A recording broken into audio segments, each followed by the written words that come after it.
Burgess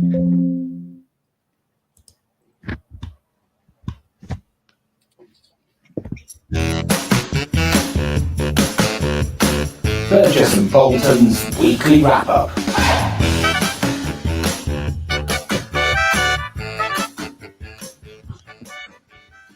Hello, Ben. Hello, Jeremy. Happy Friday. Yes, happy Friday to you. And welcome, everybody, to this week's edition of Burgess and Bolton's weekly wrap-up, where we look at everything to do with the London market, technology, change, innovation. This week, we've got a few bits of news. We're going to look at the CII and a bit of a focus on claims trends, as always. But let's start with the news. Ben, I've got some real news, proper news that is literally broken in the last few minutes. Nothing to do with insurance, but look, Jurgen Klopp. Yeah. That happened 15 minutes ago. Stepped down as the Liverpool manager at the end of the season. Big news. It is big news, isn't it? I know. I was just kind of reflecting on it's big news because there's nothing wrong with him and he hasn't got another job. Well, so it says in the article. He's just gone, I'm running out of energy. I can't go again and again. It's quite interesting, isn't it, from a leadership point of view, especially in football, because they're under so much scrutiny and you see them all the time. And you do forget with this constant cycle of change and transformation and reinventing a team and bringing new people in. Yeah, it must be exhausting. And yeah, you do. I think you need. Everybody needs that break, don't they? And particularly for driven people like Klopp. I mean, he's a data guy as well. Actually, funnily enough, he does a lot of it's based on data, isn't it? How he manages and plans the team. So yeah. It's a very big operation, I think, beyond just him. And I guess he's not really saying it's the pressure, is he? He's just saying it's just the amount of energy you've got to be able to do the job several years over. And well, good for him. I mean, let's hope Liverpool crash and burn. Good luck, Liverpool. I've got a neighbour who's a big supporter of Liverpool. I almost can hear him crying in the garden next door. There we go. Weeping. Good. We'll watch that one. I always think it is interesting to see how organisations, go on to perform when leaders with such prominent or high-profile personas. Not just Klopp, but take any kind of business. It's quite interesting the way that they do more than lead the organization. They kind of gel it all together, which I think is what you were alluding to. It's they kind of make everything happen and give everyone that kind of guardian star. So, yeah, really interesting. Yes, and I think the investment is different for different types of leader. I think he's clearly a very he works on emotion as much as he works on this sort of cold, hard data as well, I think, Klopp. And that probably takes its toll too. I mean, I think they all work off emotion to an extent, but if you compare to, say, a Ferguson, who was more of a sort of my way or the highway type, perhaps there are different ways of operating which give you longer in the job. I don't know. It's different people, different human beings, isn't it? But yeah, it is inevitable, I guess. You either fail or you decide you've burned out. Yeah. So we'll keep an eye on that. It'll be interesting. Anyway, back to insurance news and keeping on the cold heart beat of business. A company, I don't know if you've heard of them, Ben, Amazon, closing down insurance store after just 15 months. We both saw this, but you snipped it up. Yeah, interesting that they haven't perhaps had the traction they were looking for. No, I mean, I can hear people now in the market saying, "Oh yeah, I knew nobody understands insurance as well as we do, and Amazon tried and the Google have tried." I don't think that's what this is about.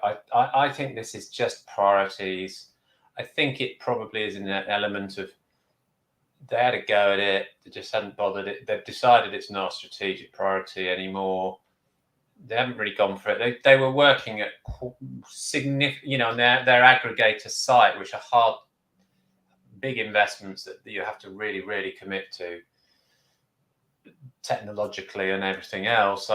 And they worked at higher pricing, which is interesting that they didn't really make that work. But equally, they possibly didn't really push the branding as hard as they could either. I mean, that's arguable.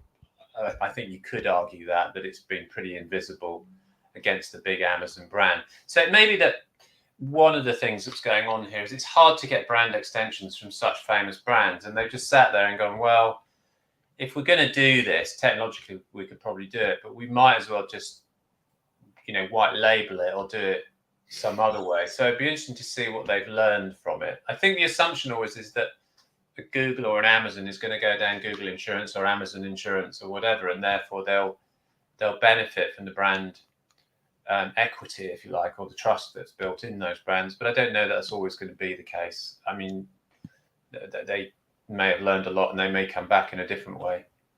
Yeah, I think I agree with that as well. Kind of, we often talk, or we did talk a few years ago about failing fast, which is, kind of a mad starting point if you set off to fail. But if you are going to fail, then you need to do that fast and then learn from the lessons. And you can imagine that there will be a lot of learning that's gone on over those 15 months in terms of understanding the dynamics of the industry, where they may be able to fit in, how their technology might apply to different areas of value chain.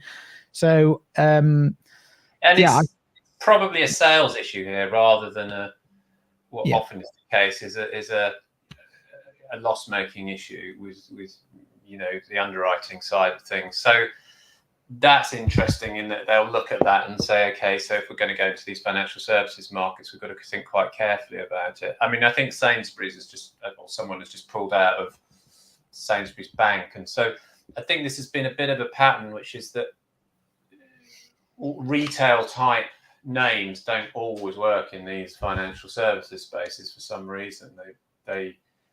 You just get too many, they become like a front company. Everybody knows that, because Amazon wasn't a new proposition. It was just Amazon at the front, labeled Amazon with LV and others behind. So I don't know. I don't think consumers fundamentally are that stupid. They know that that's the case, that it's a bit of Amazon software and then some insurers who are just doing policies. But is there anything new? Not really.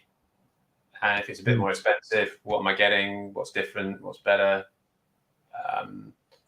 Probably they didn't really get the proposition right. Yeah, I think I'd agree with you. I think as well in financial services that there's such a trust element to it. You're buying an intangible, and they are very, Amazon are very much around a physical delivery of a product that they kind of do. And I think there is a disconnect in your brain when you think about it. And the brands that you've just mentioned there, LV, you kind of know what they stand for. Well, they've invested as a financial services or an insurance brand, and they've created something in the memory banks of enough people who say, I'm going to buy my insurance, renew it, oh, LV, I've heard of them, that's fine. I don't think it's clicked. Certainly hasn't for me, even though I've looked at it. Oh, Amazon, I'll have a look at them. But if, for example, Amazon had decided to do a blanket advertising campaign with discounts, better service, every poster on the train station, and you could see they could have built that, but they decided not to. Yeah, they could clearly do that. But maybe they just. So I feel like it's priority. I mean, it's in all these big companies, people battle for, as we know, they battle for their projects. Someone's battled for insurance, and they've said, "We'll give it a go. You can have this much money and no more." And they said, "Well, after 15 months, unfortunately, we need a meerkat, or we need something equivalent to knock those businesses." And Amazon said, well, we're not going to do that because we've got some other things we're doing that are more important. Yeah. Like Good. jets, Starship, spacecraft, whatever they're called. Yeah, that one. Well, we'll see. We'll see what's next for Amazon Insurance, if anything at all. Right, let's move on to the CI. My news first, Ben. So I only found out about this yesterday. So this is a press release saying, I think it came out on the 14th, saying that following engagement and direction from the market, the decision has been made for Limos to remove DDM, which is Delegated Data Manager, as a core market service.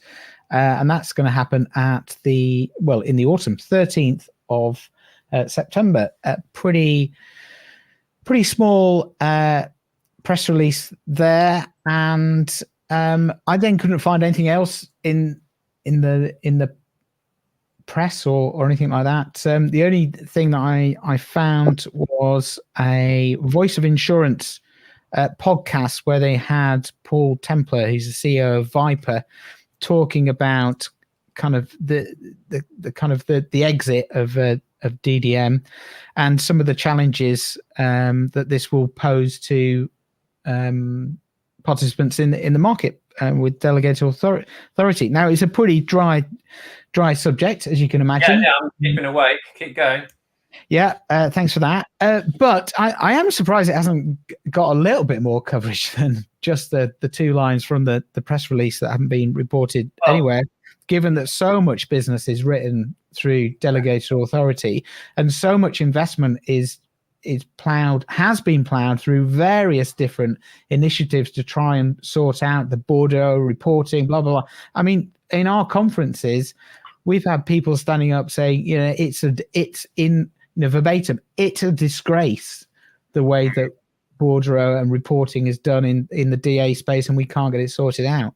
So I think it's quite a fascinating area, just in and it's almost symptomatic of other kind of technology and process challenges that we sometimes talk about on the show that don't seem to kind of work, or they get pulled before there's something put in its place that the whole market's got behind. So I'm quite fascinated.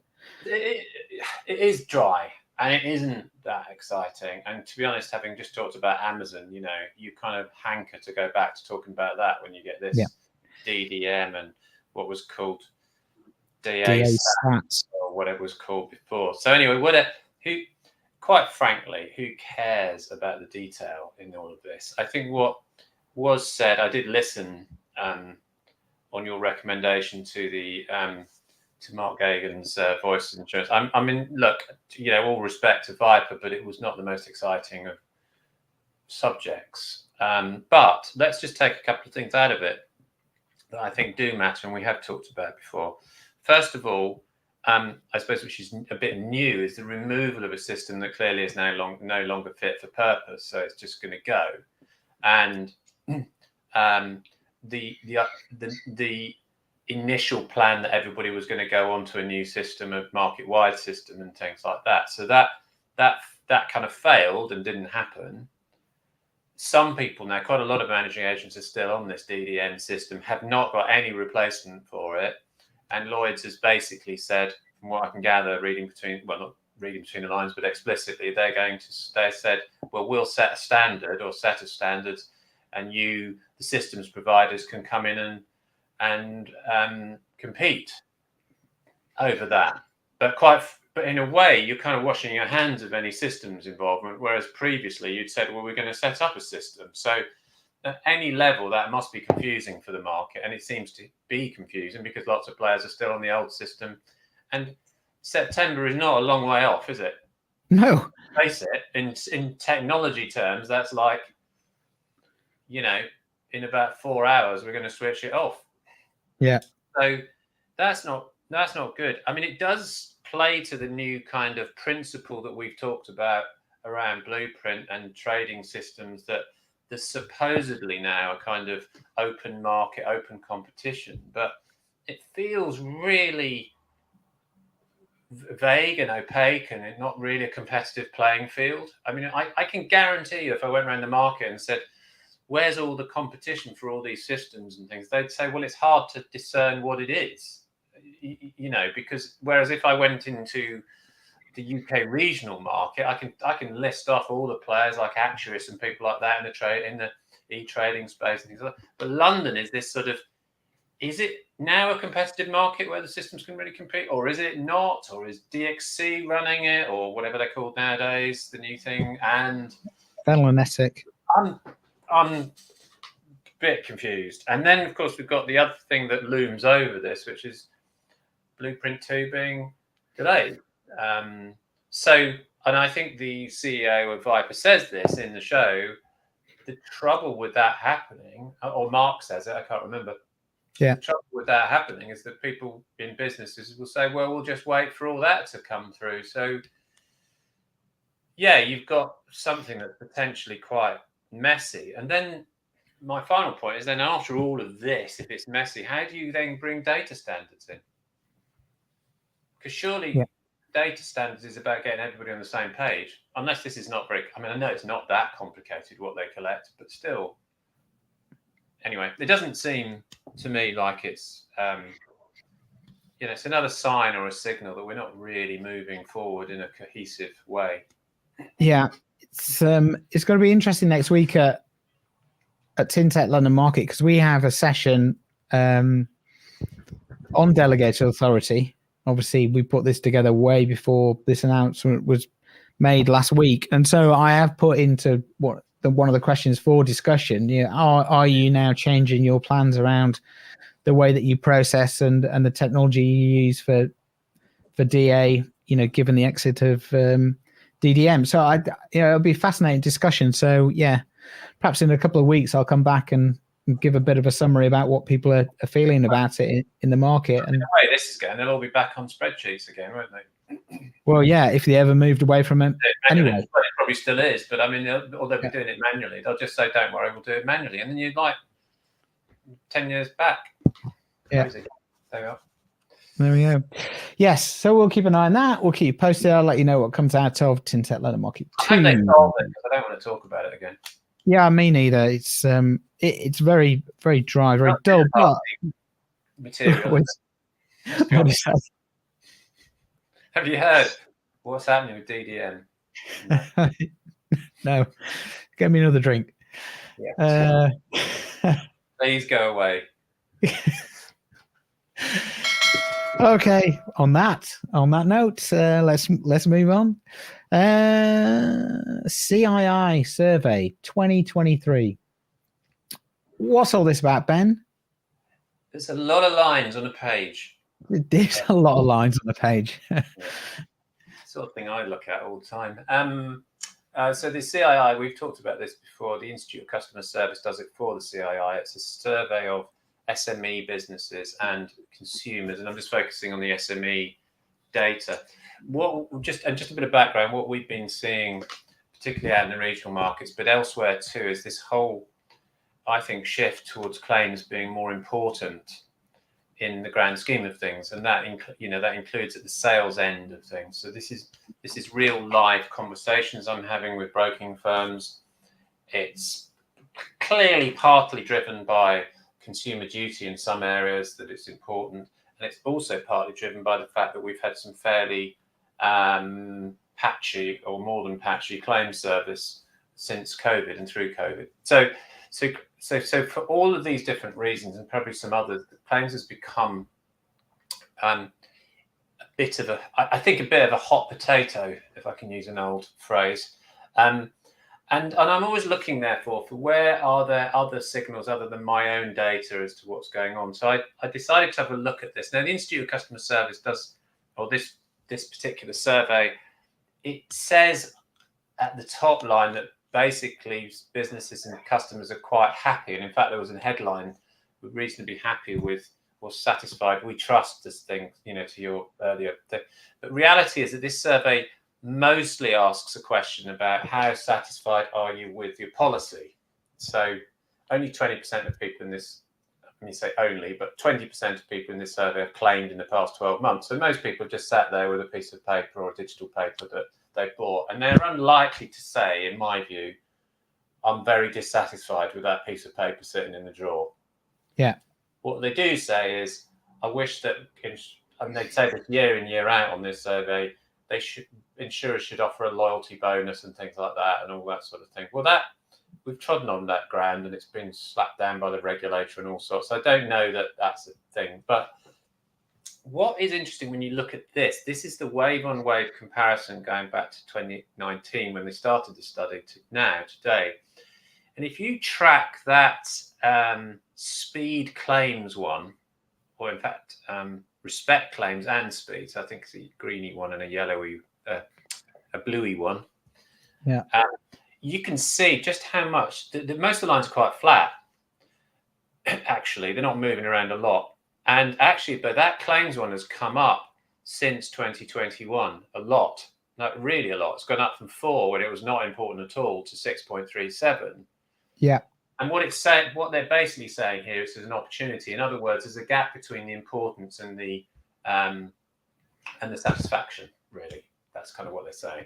And therefore, they're saying it's an opportunity for the industry to get onto. So those are big changes, and I think this is not a study that looks for that change, and it's not a study that I think necessarily most people, because this is just all of them. This is the whole.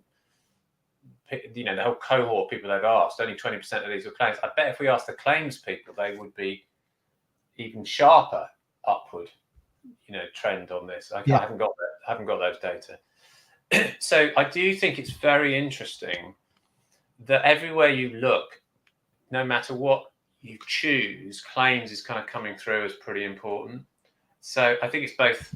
Well, I think it's an opportunity, as it says here. It is definitely an opportunity. And I think it will be taken. I think that brokers will push it. I think that businesses will start to push it. And I think it will become, the narrative is more part of the insurer's whole proposition. Because, look, customers want it. They're looking at it and saying, could we have it? SMEs are saying, could we have it faster? And claims, I think, is their top one. It's certainly the fastest moving. Yeah, definitely. And if just reflecting back to the types of themes that were covered at London Market Claims, and it's slightly different sector, more large scale international risk there, but that kind of sentiment was still coming through really strongly in all the sessions. We need to kind of meet customer expectations on claims. We need to improve speed, and all these things have been talked about before, but now it's kind of being drawn back to kind of, if we're going to build a brand and meet clients' expectations over a period of time and not just on an annual basis, and trying to deliver something more than just a financial indemnity product, then we need to be thinking about this stuff. And that's the opportunity in that movement, in that graph, isn't it? That's kind of the appetite that customers are wanting. And I just wonder as well whether, if you also think about the types of risks that businesses have got, they've moved so much more from physical kind of tangible machines and factories and premises into intangible data, intellectual property, that type of thing. Yeah. Whether now that is also pushing through, and customers are recognizing that actually the risks in my business are no longer whether there's going to be a fire, but it's whether I'm going to have a data breach, or I'm going to have an employee stealing a something sensitive, or I don't know, whatever. Yeah. I think that's right. And although certainly looking at this survey, there is another question about why would you buy insurance. It's a bit of a funny question, why do you buy it? But because I think it kind of comes from a consumer perspective, so I couldn't work that out. But a lot of people just say because it's the right thing to do. They don't necessarily say because I've got to cover this or that or the other risk. But when it comes to claims, they're saying they want it quickly. We want them paid quickly and settled quickly. So there's an efficiency thing in play here. If you kind of look at what being asked for. And therefore, you'd say technology must be there for a big part of this. It must be that, what we know, that actually this is partly about people, but it's also about getting it handled and managed quickly. So efficient, well, technology plus process, really, which is where there is, I think, a very crunchy discussion over cost of claims at the moment, which obviously businesses are looking at, saying it's very costly and we don't want to invest more in claims than we do. But equally, we still want good service. Such a tension in that, really, in insurers now. And I think it's going to increase, and something has got to give. I mean, either you've got to get technology that starts to create the efficiencies. I don't think you're going to solve the talent problem you've got very quickly, because that's about a loss of experience. And I think that's already happened in lots of businesses. Yeah. So I think the demand from the customer, the consumer, if you like, or the business at the end of this is, we need these things sorted out quickly when we have a claim, so we're on our feet again, or whatever it is. Then, that's brokers are going to respond to that. It's the topmost thing we have is, well, actually, communication has taken over a bit, which is interesting. So it's speed and communication, but yeah, it's how you manage it. It's how you communicate, how you get, so if you're a claims adjuster, it's getting the data at your fingertips, I suppose, or on a computer and saying, here we are, it's all right, Jeremy, don't worry, you've had the flood, but we'll sort you out. Loss adjusters will be in and sort, and you're done, and you feel that's quick, it's speedy because it was communicated effectively. And a lot of times that doesn't happen.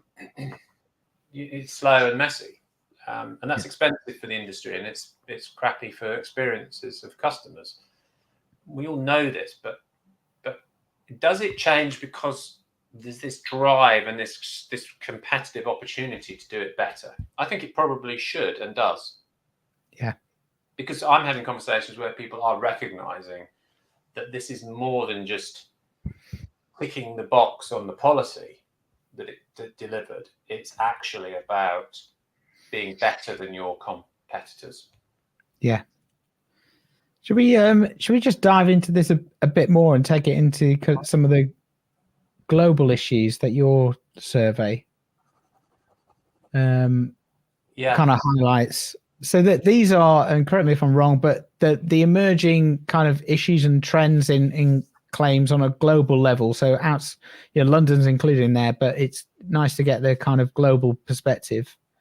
Yeah, so this is an audience we know quite well, which will be all the claims managers and adjusters and directors in the insurers themselves. And actually, it's part of a legal study, but it was one of the questions we asked globally. So I think the interesting thing is it's a global picture of what the challenges are. One of the things that I have said about this is it's very interesting how different. I think if you just looked at the global on its own, you'd say, oh, that's not necessarily surprising. Well, you might say it is in some ways, but having technology up there at the top may not be surprising. But when you look, it does differ quite a lot. Even between what I'd say are quite substantial markets, London versus North America, for example, and even APAC, there are different issues coming forward in these claims teams. So there's no consensus across the different hubs, and yet they're all in the same business doing the same thing. So it feels like there isn't, people saying here's the issue, but there's no sort of landing on what the main thing is that needs to be solved necessarily, albeit that technology does come out somewhat ahead, ESG. But to look at climate in the US, that's partly to do with litigation and things and so on. But in a way, well, not in a way, I think there is, we can go into some of the detail of this, but it feels like, does claims really know what its challenges are and what it's going to do? And do insurers know what it is? Because if you looked at this chart, you go, well, if there was a board looking at this saying, what are we going to do with claims? Where would you start?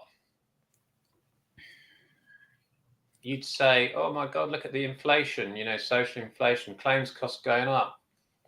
litigation, don't know what to do, climate stuff in the US, that's causing us a problem.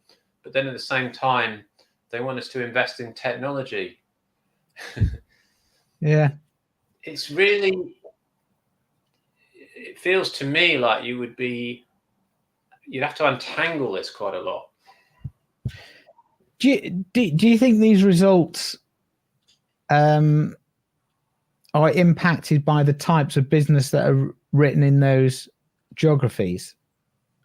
Or we had a look at this. I think it's a bit of that, but I think it's possibly about the prevailing view of claims. So if you take North America versus London, North America, I mean America, US, this is mostly US, okay? So US is a much more litigious country, and so claims is seen as a more of a sort of battleground in some ways still, which you might argue is quite backward, where we look at London and other markets where they're saying claims should be part of the proposition. Yeah. Hence why, I think perhaps climate has come through because of class actions and things, and because of some of the backlash against some of that in the US as well. So that's part of it. And I think what those businesses or insurers are investing in, I guess. So there's claims against insurers. So that's partly why that's coming to. So it's almost a US specific issue. London, I'm quite surprised to see ESG coming up, but it's clearly more prominent as an idea, as a notion for businesses in London, interestingly. Whereas actually in North America, of course, we know there's been a backlash against it. And I was reading an article this morning saying that, I think it was about law firms in America, but virtually very few of them now, I think only 25% have got any sort of statement on ESG and what they're going to do. So it perhaps that's why that's come back. So this is different, it's almost different priorities coming from the prevailing culture or so on. I mean, I think LATAM have problems over cost and claims and resourcing, I think, to some extent, which is where technology tends to push through. But again, look at APAC has got issues on social inflation, so they've got litigation that's pushing claims costs up. There's a definite feeling that there isn't a control over costs if you look at this. Yes. And you could, paraphrase it by saying, we've got a problem with cost, sort of everywhere virtually, and just general inflation, I suppose. But we've potentially got technology, which is the answer. Yeah. which it might be, but that's a hope and a wing and a prayer, as they say. Yeah, it's really interesting, actually. I think it's something that we'll be looking at London market claims for sure. It's like I'm quite interested by.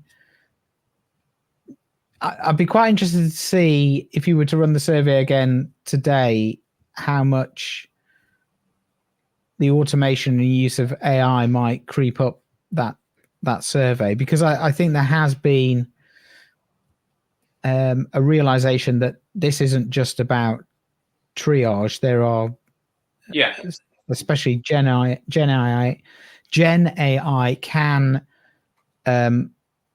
really help sift through a lot of those large documents to do with individual claims and just help pull stuff together in a way that hasn't been possible before using computer power.